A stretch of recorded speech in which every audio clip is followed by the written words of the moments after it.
Hello, thank you for joining us today. My name is Wendy Hewitson and I'm the AgriTech Programme Manager for Barclays Eagle Labs. So you've joined us today on session 1, which is around AI, robotics and autonomous systems within agriculture. And today we are joined by Simon Pearson from Lincoln University and Halvard Grimstad from Saga Robotics. So the topic for today is the case for agri-robotics and where are we now? Now, as with any presentation from ourselves, I do have a mandatory disclaimer which I need to read to you before we get along to the exciting stuff. So please do bear with us. We have asked Simon Pearson from Lincoln University and Halvard Grimstad from Saga Robotics to join us today. They're going to provide some tips and tricks on AI, robotics and automation within agriculture. The topics discussed are an overview of options for you to think about and to help you with your independent research and business decisions, so they aren't intended as recommendations or advice.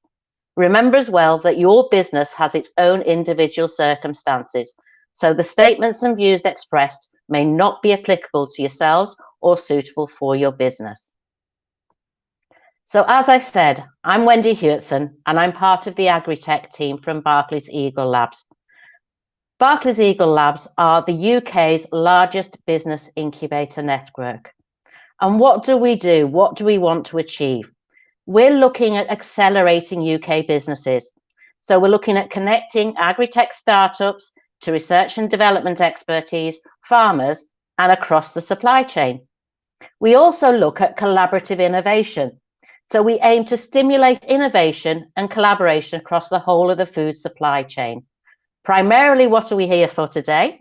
And that is all around Industry 4.0, where we aim to demystify Industry 4.0 for yourselves, farming clients, and also aim to become the voice of the farmer to the industry.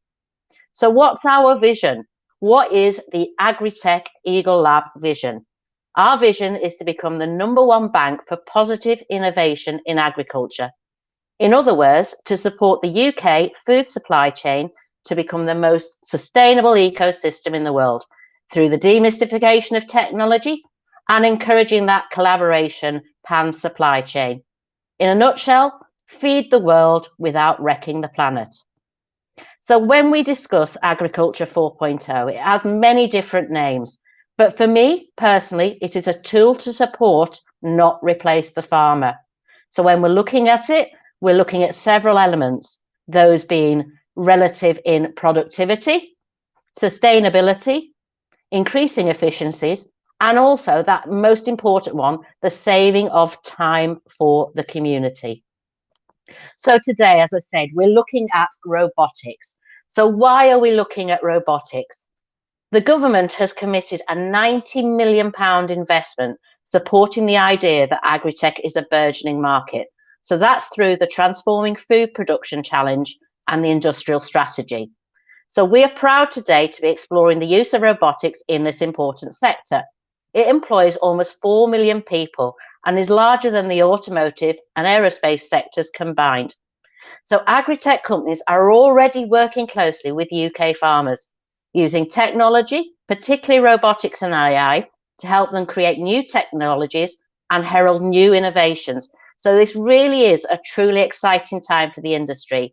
And there's a growing recognition that significant challenges facing both global agriculture will represent unique opportunities for innovation, investment, and commercial growth. So what are the reasons behind the change in food production? Agri-food is the largest manufacturing sector in the UK. It supports a food chain that generates over £108 billion per annum, with, as we say, around about 3.9 employees in a truly international industry. We export circa 20 billion UK manufactured goods. However, the global food chain is under pressure from both population growth, climate change, political pressures due to migration, population drift from rural to urban areas, and the demographics of an ageing global population. So these are the challenges that are recognised in the UK industrial strategy. So what are the uses of the new technology? So some of these we're looking at today. The agricultural robot market is projected to grow from US dollars of 4.6 billion in 2020 to roughly 20.3 billion US dollars by 2025. And it's expected to grow at compound annual growth rate of 34.5% within those timescales. If you look at the vision, there is one vision, which is that a new generation of smart, flexible, robust, compliant, and interconnected robotic and autonomous systems will work seamlessly along their human co-workers on the farms and in the factories. So to deliver this vision, there is research and innovation, which needs to include the development of robust robotic platforms suited to all agricultural environments, improved capabilities for sensing, perception, planning, and coordination, also including the manipulation, grasping, and learning, plus adaptation between the robots and existing machinery. And human-robot collaboration needs to be key, as there's key issues of health and safety and also user acceptance. So technology adaptation is likely to occur in measured steps, most likely so from farmers and food producers looking and introducing gradually their technology alongside their existing systems. There will be a gradual transition period in which humans and robots must work closely together, as this is a first and simple step, and then more complex parts are to be conducted by robots, driving the productivity and enabling humans to move further up the value chain. So some of the new technologies and techniques are being developed, but in what areas? There are areas covered such as harvest management, field cropping, from crop monitoring, plant counting, crop scouting, dairy and livestock management, such as dairy farm management, precision fish farming, and livestock monitoring. Also in the area of soil management, from areas such as moisture monitoring and nutrient monitoring. We've also got irrigation management, weather tracking and monitoring, inventory management, and also COVID-19 has had an impact on various applications of agricultural robots. So that gives you a general overview of what we're looking at today. And as I said, today's theme is the case for Agri-robotics. Where are we now? So I'm really pleased now to hand the presentation over to Professor Simon Pearson, who is the Director for Lincoln Institute of Agri-Food and Technology. So, hi Simon, are you there? Yes, thanks Wendy. Yeah, ready to go. So thanks Wendy, that's a fantastic introduction into the topic and the scope of agri-robotics. What I want to do now is really just sort of go into a little bit of the detail before I hand over to my colleague Halvard at Saga. At Lincoln, we have quite a large pool of expertise around agri-robotics, around 50 computer scientists, engineers, and agriculturalists working in the theme of agricultural robotics. We think it's the start of a new revolution in farming, and we're really at the very, very initial start of that revolution, and these are technologies which are absolutely going to transform agriculture and society in the future. So what are agricultural robotics? Well, I'll just give a quick overview. About 2 years ago, we wrote a white paper which is available called Agricultural Robotics, Future of Robotic Agriculture, which has got some of the details. What we do at Lincoln really focuses on crop based robotics. Animal robotics are done elsewhere, but there's quite a good track record in the UK for animal based robotics. So the first robotic milking parlours are actually patented in the UK at Silso Research in the late 90s. So we have a terrific track record in robotics in the UK. So we're focusing on the crop-based agri-robotics. What is it really? And it's a combination of different technologies which are applied into the agricultural domain. And we look at a whole range of different technologies. So for young SME businesses out there who are tech focused, we're interested in talking to people who are interested in autonomy. So how robots navigate in the real world, in farms, in complex environments. We're interested in all sorts of challenges around manipulation and grasping. So how do you handle the fruit? How do you pick it? How do you identify it? How do you navigate your way into complex clusters of biological organisms? We're interested in people who are interested in image processing, so machine learning, identifying where fruit might be, counting them, sizing them, measuring their quality using image processing. We're interested in fleet activities. It won't be one robot which transforms agriculture, it'll be a whole fleet of them. And we're interested in data, so up to including 5G transmission of data, so side-to-side data transmission between machines, fleet coordination, all those issues. And that's just 4 of those foundational technologies. There's a lot more than that, but they're just some indicator of the sort of things that we're interested in. So we're very interested in collaborating with people who've got a tech role, and then we transfer that into agri-robotics, and the outputs are in the agricultural domain. And in the white paper, we identified 3 primary areas where we think robotics could transform or help transform agricultural systems. The top one, which is the one I'm going to focus on in a little bit in a minute, is selective harvesting. So there's 69,000 fruit pickers in the United Kingdom at any one time. 30,000 of them today are just picking strawberries crops. Because of Brexit and changes in the immigration bill, that pool of workers might not be available in the future. And so industry is very, very keen to look at how they can automate and how they can drive productivity, labour productivity on their farms.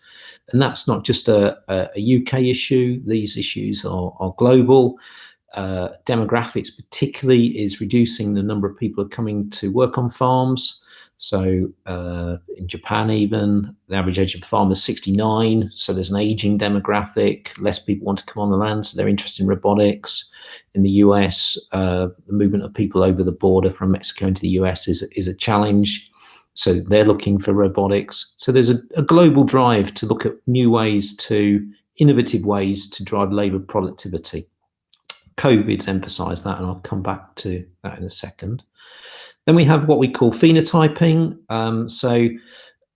Yields in agriculture, particularly in wheat, haven't really moved since the late 1990s. They've been stable, and in fact, there is evidence that because of climate change, those yields might decline. How are we going to secure food security in the future? Well, it's going to be by getting more out of the existing genetics of our crops.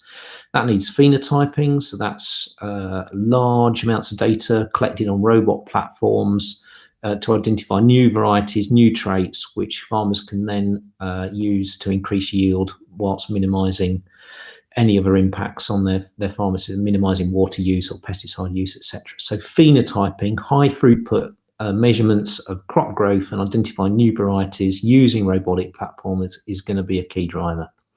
And the third one's crop care, and that's where we see lots of roles of robotics for in crop systems, and that might be to reduce the use of fungicides. So that might be to novel treatments, ultraviolet light, which Halvard will talk about in a minute, to reduce fungal pathogens, or it might be robots to weed to reduce the use of herbicides, or it might be robots to measure carbon use. Carbon sequestration to reduce the impact of high mass vehicles on soils, and so on. So robots are very, very diverse and can have a wide range of applications. So this is about the state of the art, this talk, and I just wanted to show you some real world pictures of what's going on, just to show you that it's a very active research field. On the left, you can see the screen with selective harvesting. There's a number of robotic harvesting projects which are ongoing globally. There's the top picture shows the Dogtooth robotic systems based in Cambridge. The middle one is Tortuga Ag based in the US. The lower one is Optinian based in Belgium. And then Halvard's going to show you the UK Norwegian one, which software robotic harvesting. So a lot of focus on robotic harvesting.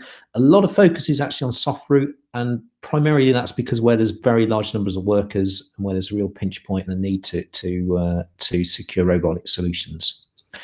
In the middle, we show a couple of examples of crop care. Top one is, again, it's a Saga robot, which is built in collaboration with the team at Lincoln. That's for UVC light treatment. And then the bottom one is a Garford robotic weeder. And on that system, there are cameras which determine where the plants are. And then there's a robotic tool which then hoes all around the plants. And that's tech that's deployed in industry and is getting wide scale uptake in industry. The really smart bit there is the vision system around that robot. And then we've got phenotyping, and there's a whole range of phenotyping applications. The top one just shows the use of UAVs for phenotyping wheat plots, and that's a multispectral camera just showing the growth of different plots, so you can start to get some imagery back on how well these different varieties are performing, hundreds of different varieties using a UAV. And then the bottom one, it's more discrete. So this is a piece of work one of our PhD students done, which is image analysis of strawberries. We have a system now which we can put on a robot, which will measure each and every strawberry, every pass, size it, measure it, and collect data on it at extraordinary levels. Those are all unprecedented technologies which are all going to transform agriculture, and they're very real and very close to application. So why do we need these technologies? I'll just go once again on just a bit of background why we need fruit selective harvesting. So what are the known unknowns? Well, I can tell you for sure this is a fruit picking robotic team in 1980. So you can see it's very basic, humans and tabletops with a push trolley picking wagon. And this is the situation today.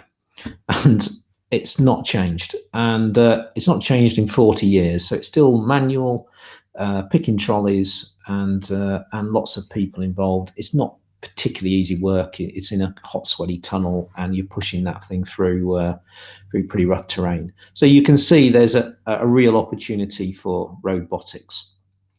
And this just shows in vegetable crops. This again is a known.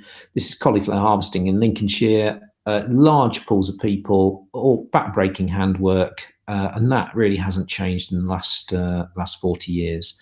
So again, robotics have an opportunity to step in those things. So we talked about the known knowns. What about the known unknowns? Well, the big changes are obviously that's coming up are COVID-19, not coming up, it's happened, it's real, it's Brexit. And what's that's done? So we know about COVID, we know about Brexit. What we don't know is what impact that's going to have on the availability of labour. And it's quite clear COVID-19 has shown great issues in access of labour to farms. The government's launched the Pick for Britain campaign with some impact, but it's caused great anxiety in the industry. We're just dealing with COVID now, and now we're moving on to the challenges of Brexit and change of the migration bill.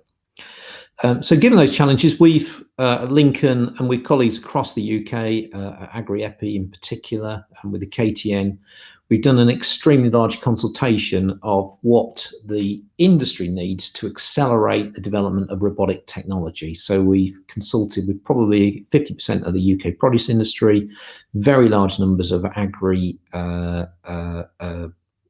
robotics companies and innovation companies across the UK to see how we can stimulate these robotic technologies. All of the agri industry are concerned about availability of labour, and what the community was saying was what we need to stimulate and accelerate robotic development is funding. So short-term fast-track funding, need for innovation, development, scale-up, and on-farm support. And I'm pleased to tell you there's lots of Innovate UK funding coming out. There's some active calls now, which you can join in to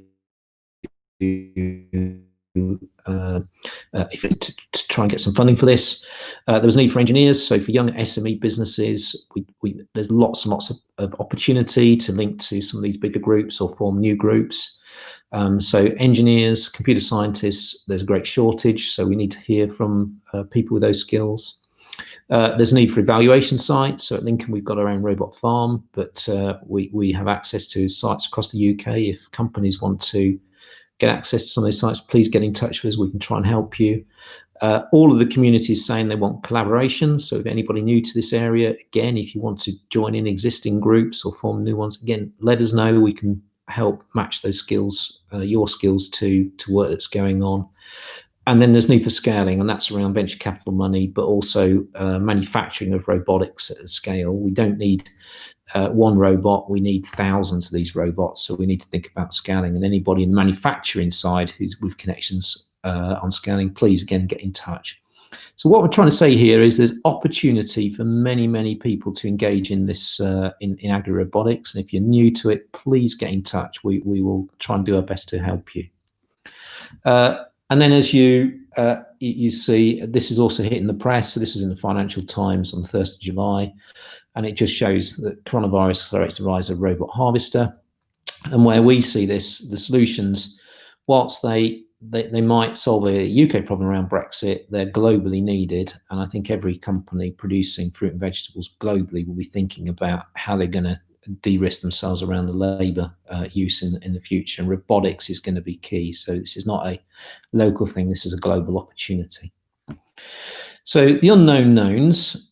So we've done a accelerated automation program. It was the largest. It was the largest consultation program done in the UK on the use of agri-robotics. We found a number of high TRL robotic projects which are available, and we think there's 5 or 6 which are at high TRL which might make it into industry next year. All those 6 teams are looking for collaborators, but we've seen a wonderful community of SMEs who are also starting to get involved in this process, and we're hearing of more every day who are trying to get involved. So please get in touch with us if you want to be involved. And then there's an urgent need to support industrial design, innovation and scaling. So that's manufacturing design for scaling is really, really, really key. And we don't have a lot of expertise in the UK at that at the moment. The unknown knowns. So we talked about selective harvesting, but I just want to give you one of the mega trends and why, again, robotics is going to be key.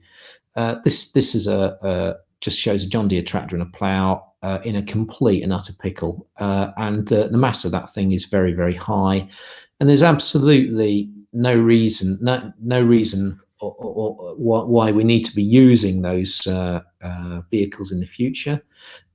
Clearly, if we're putting high mass machines on soils, we're going to affect soil compaction and degradation. And we also think robotics is going to be a key to transform the way farmers look at their machinery. And I think that just exemplifies it. We can't carry on with that sort of machinery in agriculture for much longer. Robotics will help transform our agricultural system. And with that completes my talk. I'm now going to hand over to Halvard Saga, who will give some more details of the Saga robotic platform. Thank you very much. Halvard, over to you. That was great, Simon. Really interesting and nice to see a vast array of applications where we can use a variety of people across all of the SME aspects, from manufacturing to CAD design and technicians as well. So as Simon rightly said, we're now going to hand over to Halvard Grimstad, who is the COO of Saga Robotics. Over to you, Halvard. Thank you, Wendy, and thank you, Simon, for the great presentation. So, as pointed out by Wendy, my name is Halvard Grimstad, and I work for a company called Saga Robotics. And our company is fully focused on agricultural robotics. So I'll talk a little bit about what we're doing in this space and kind of what our plans are for the future. So I'll just start off about telling a little bit about how we started up. So Saga Robotics started in a spin-out company from the Norwegian University of Life Sciences, and so we made one robot there. And then the second robot we built, we sent to the UK, to the University of Lincoln, and then we started a UK company as well. So now we work very closely with the universities both in the UK and in Norway, and mainly University of Lincoln.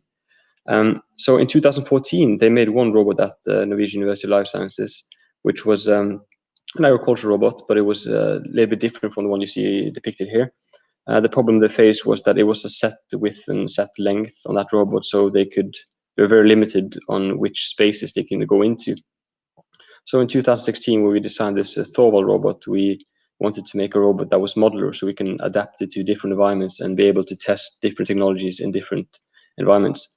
So we made the robot modular. So you can see from the picture here, we have different modules. So you have the battery enclosure, the drive module, steering module, and suspension module. And we can combine these in different ways. So right here, you can see one that's made for open fields. But from the picture down to the right corner there, you can see a lot of different applications we use these modules for. So all of these have the same modules, just assembled different ways. Some of them have additional modules attached to them. This is kind of the robot we use for all our different projects. So I included all these pictures down the corner because just I want to illustrate that we've been using for quite a lot of things the last couple of years. So now we have, I think, around 30 robots in Norway, the UK, the US, Germany, and Greece. But I will mostly talk about what we're doing in the UK and also more about strawberry production, because there's a lot of things you can do with a robot, but what the thing we have mostly focused on has been strawberry production. So we have a lot of projects together with University of Lincoln here in the UK, working with them to develop solutions for the farming industry in strawberry production and other soft fruit production. So currently within this space, we have projects on fruit detection and forecasting, UVC disease control, autonomous crop spraying, as of course fruit picking, which is probably the most popular thing. And then we also looked at projects where we support fruit pickers to reduce the amount of time they use carrying crates. And then of course we have to look at fleet operation and packers integration. But the great enabler for our side is, in addition to the robot itself, is autonomous navigation, because that is, of course, something you need if you want to have an autonomous system. You need to make your platform autonomous. So that's something we have spent a lot of time with working on together with the University of Lincoln in all these different projects. So we have developed something we call MEL, which is a sensor fusion approach to localization of the robot. So what we do is that since we operate within kind of polytunnels, which is the common way to produce strawberries, you have these polytunnels, which are basically these metallic structures covered with plastic on the outside, and they can be over 200 meters long, and they typically have 4 or 5 rows of strawberry plants within these tunnels. So of course, autonomous navigation has been around for some time. For example, you have a lot of autonomous system within like industry, for example, in fabrication units and stuff like that. But when it comes to these sites where you have dirty environments, where you have uneven grounds, you have a lot of occlusion. Of course, the GPS signals aren't the best within these tunnels. Then you can, of course, argue that you can just use lasers to navigate. But when you have 200 meters long tunnels, you can have a recurring pattern, so the robot might lose localization. So we have made this algorithm to where we listen to both the GPS and LiDAR or lasers to be able to localize robots and then have fully autonomous navigation, which is, of course, is needed to do all the other tasks I mentioned in the previous slide. So as I said, we have a lot of different research projects, but some of these are kind of coming to fruition now. And one of the more low-hanging fruits, if I can use that pun, is autonomous light treatment, which is something we've been doing for over 3 years. We started doing it in Norway, but then we do it mostly in the UK and the US. So here we have our robot with the same modules I showed earlier, but also with an additional module we call kind of the light rig or the light array rig, where we fitted with UVC lamps, and this goes autonomously over a crop of strawberries. We've done it also for tomatoes and as well. So this prevents mildew from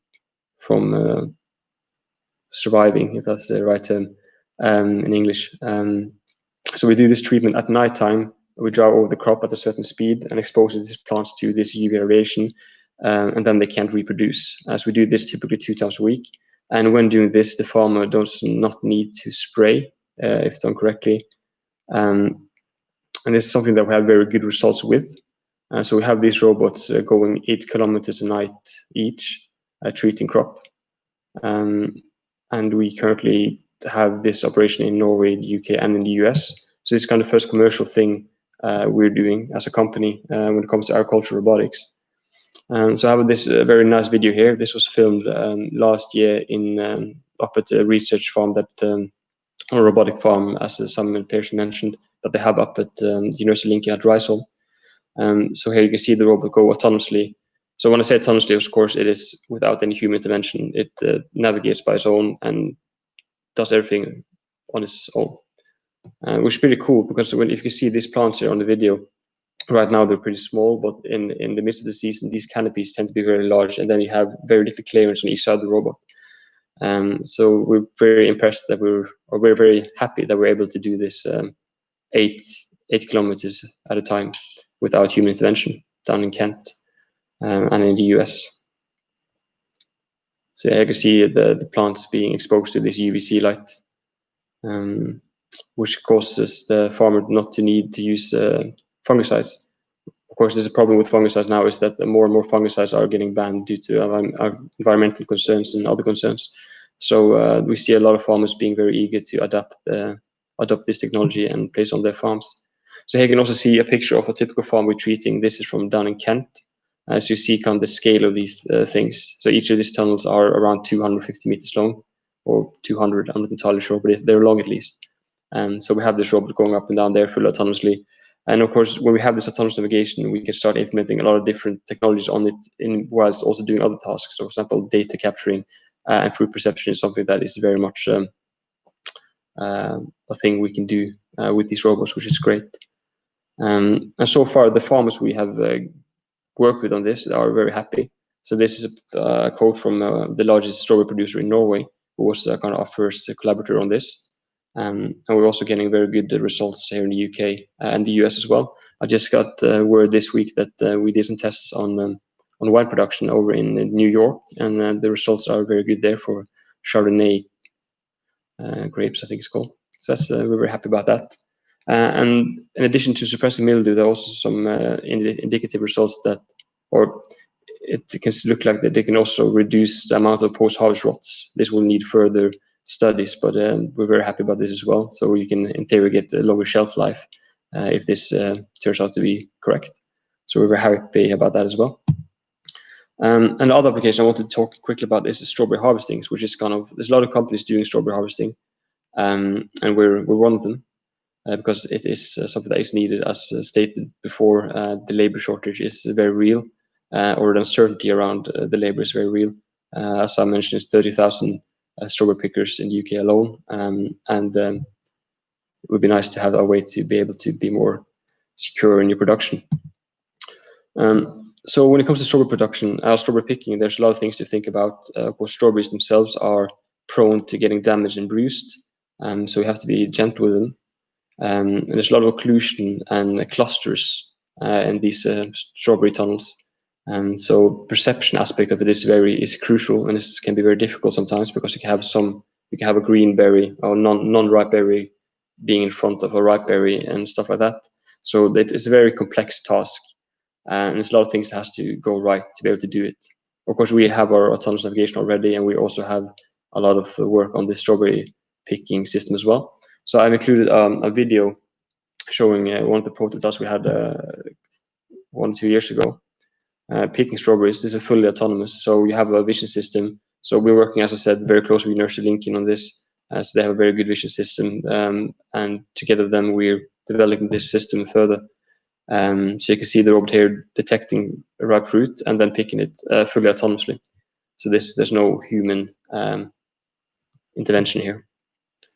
So kind of to round it off, there's a lot of things to be done. But I would just focus on strawberry production now, but a great deal of other avenues where robotics will have its place. So hopefully that was somewhat interesting, and shed some light on what we're doing at least.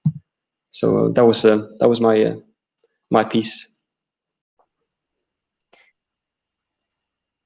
Thank you very much. It certainly is interesting. And I think actually seeing those videos interspersed in your presentation, Halvard, has made a big difference. It's really sort of integrated it into my mindset now as to what you do, and linking back to what Simon was saying, there are vast array of applications where robotics can be used going forward. So I just want to bring Simon back in as well, because I've had a few questions emailed into me, probably quite basic, but I think it's ones that are always at the forefront of people's minds. So I'm just wondering if I could get your thoughts on these. So in regarding the end users within the farming community, I'm farming background myself, and some of the things that really resonate with them in regards to evaluating and adoption and the effective utilization of new technology is that it has to do three things. It has to be understood as in what it's going to cost, and then can I trust it, or can I trust the machinery to do the application, or even trust you? And also, what are the results that I'm guaranteed to see? So in relation to those separate areas, how long do you think it's going to be before we can have that proof of concept and that innovative technology can be achieving those three key areas? Perhaps if I go to yourself, actually, Simon, first, what are your thoughts on those? Well, I think we're accelerating at the development stage incredibly quickly. I mean, I look at where we've come from. And working with Saga, I think it's a collaboration of about 3 years. So very, very short time. We've gone from a basic robot to full autonomous control, robotic picking, robotic spraying, UVC treatment. So incredibly fast pace of development, driven by industry needs, and I think what's happened is COVID really has accelerated the need, the time that it needs to get these technologies into industry. If I was asked last year how long it would take to really get large-scale adoption of these technologies in farms where they can be commercially priced, trusted, as you say, and reliable, I'd have probably said it's about 3 years away. I think at the moment we're actually accelerating, and if we get good proof of concepts this year, and we've got Saga's got robots in Kent on the UVC platform this year, I think they can be commercially rolled. Some applications will be commercially rolled out from next year.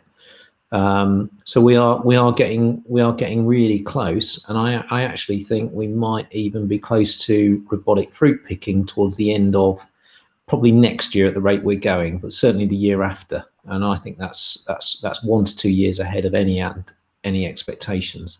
A lot of challenges. It's not a given. It needs funding. It needs a lot of people focusing on it. It needs proof of concept, collaboration with farms, lots of people working together. But with good teamwork and a good focus, I think we can get this over the line. So not guaranteed, but we are closing in. Fabulous. Have you anything to add to that, Halvard? I would just say that's pretty much the spot on. And I think it's also important to note that the farmers also are very much eager to implement a lot of this technology, and they're very helpful and allowing us to kind of test things out in the field. So I think it's a great collaboration. Fabulous. So what do you see then, Halvard, as the next steps for the industry? What's next for the industry itself? Well, of course, after kind of these technologies have been proven, it's all about scaling up and be able to get this out to the farms and kind of prove that it works robustly at the larger scale. I think that's, from my point of view at least, of course, that is subjective, but I think that's a good, yeah. And I think this is to both of you. I don't know who wants to take this one, but whom do you see are going to become, or actually are now, the influencers and enablers to bring these technologies together? How is it going to be brought forward? And then how are we going to disseminate that across the food supply chain? You want me to say that, Halvard? Is that yeah? So I think what COVID's done is it's just really demonstrated that this is really a genuinely multi-stakeholder problem. So it's everybody's problem, actually. It's obviously the growers themselves have got a big stake, but with robotic technology, you then have to upskill your workforce. So there's a existing workforce. They don't need to be, they don't need to be threatened by these technologies, because there's going to be a skills change on farms. So the workers need to be heavily involved. The robotic community has to be involved. The manufacturers of vehicles, autonomous vehicles, need to be involved. Society is involved in terms of just trying to keep food price inflation under control and to guarantee food security. So I think everybody's actually got a stake in these these technologies. The leadership, the real pull at the moment, is coming from the farms per se, because they're genuinely concerned about the viability of their businesses in the future. So they are driving it very, very hard. Anything to add to that, Halvard? It's difficult to add when it's such a good answer here. But I'll say it's not the same. So like, I can just talk from personal experience, for example, here, that we started as a very small SME, and we were working closely with University Link and together with Innovate UK and end users in the form of Verogangos. And that seems to be a collaboration that works and is proving that we're able to develop technology and implement it fairly quickly. So, and also the farms themselves are big influences on each other, if that makes sense. Yeah, I think, as I said at the very beginning, all of around Agriculture 4.0 and AgriTech, it is simply a tool to support, not replace the farmer. And it acts upon, say, areas around productivity, sustainability, efficiencies, and time. So I really, really appreciate your time today, because as we say, time is valuable. But hopefully that has helped support the people that have been listening in today with what we've been looking at. I know at the very end of this, we will be putting up a slide, which is vitally important for us. And that is asking you for your feedback. It has a QR code, but there's also a link on there that you can copy and paste into your browser. And we want to know what your thoughts are around not only what we've talked about today, but what you would like to see in the future. So when you registered for the event, you also had the Eagle Labs AgriTech email inbox, which was agritechteaglelabs@barclays.com.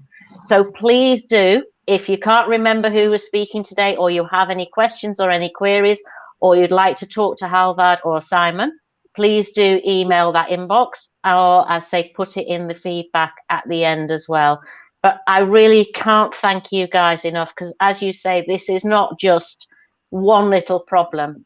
It is something that we can tackle with the collaboration, with the co-innovation across all sectors. And as you say, manufacturing, CAD design, engineers, we're all in this together, and we are all looking at the food production chain as a whole to make it sustainable. So again, thank you from myself, Simon, and thank you from myself, Halvard. I look forward to catching up with you again shortly. Thank you. Thank you.